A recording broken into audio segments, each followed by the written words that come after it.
प्राचीन काल में काशी नगरी में एक ब्राह्मण रहता था। उसके 3 बेटे थे।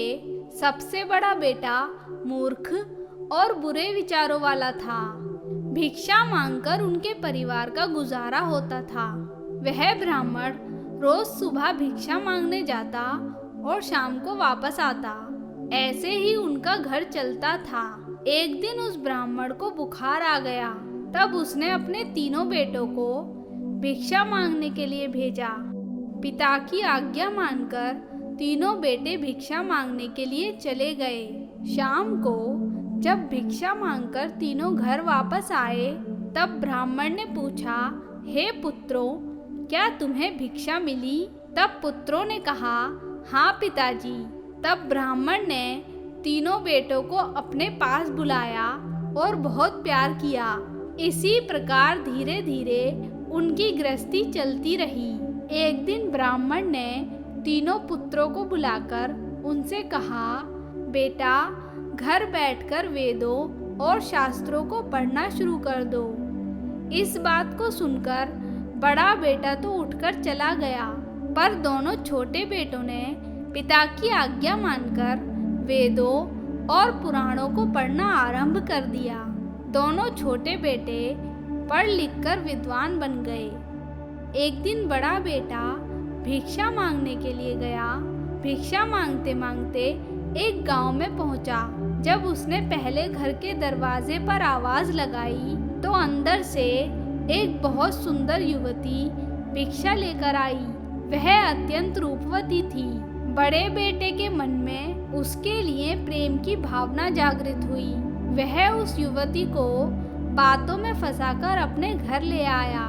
यह देखकर उस ब्राह्मण ने उसे अपने घर से बाहर निकाल दिया। तब वह लड़का किसी दूसरे गांव में जाकर रहने लगा। एक दिन छोटा बेटा भिक्षा मांगते मांगते अपने बड़े भाई के घर पहुंच गया।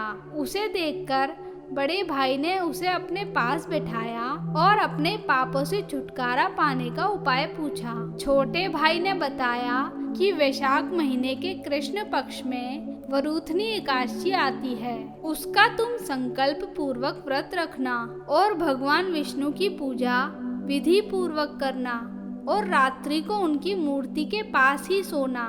दिन में ब्राह्मणों को भोजन कराना और सोने की अंगूठी, अन्न आदि का दान करना। इस व्रत से तुम्हारे सारे पाप नष्ट हो जाएंगे। बड़े भाई ने वैशाख कृष्ण पक्ष की एकादशी को संकल्प पूर्वक व्रत रखा और भगवान विष्णु की विधि पूर्वक पूजा अर्चना की और दिन में ब्राह्मणों को भोजन कराया। उनके जाते समय चरण स्पर्श करके आशीर्वाद लिया। दिन में उसने हरि कीर्तन किया। रात्रि में वह मंदिर में ही मूर्ति के सामने सो गया। जब वह सो रहा था, तब भगवान विष्णु ने उसे सपने में दर्शन दिए और कहा, तुमने जो पाप किया है वह इस वरूथनी एकादशी व्रत के करने से नष्ट हो गया है।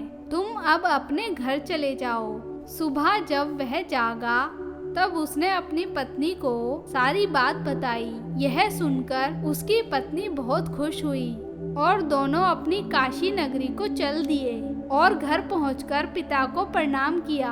पिता और पुत्र दोनों बड़े ही प्रेम के साथ रहने लगे। कुछ दिनों बाद उस लड़के के विचार भी बदलने लगे। वह भी पढ़ लिखकर विद्वान बन गया।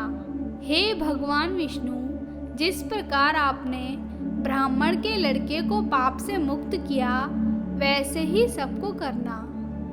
मित्रों, आपको ये कहानी अच्छी लगी हो तो इसे अपने मित्रों के साथ भी शेयर करें और हमारे चैनल वैदिक मंथन को सब्सक्राइब करें। धन्यवाद।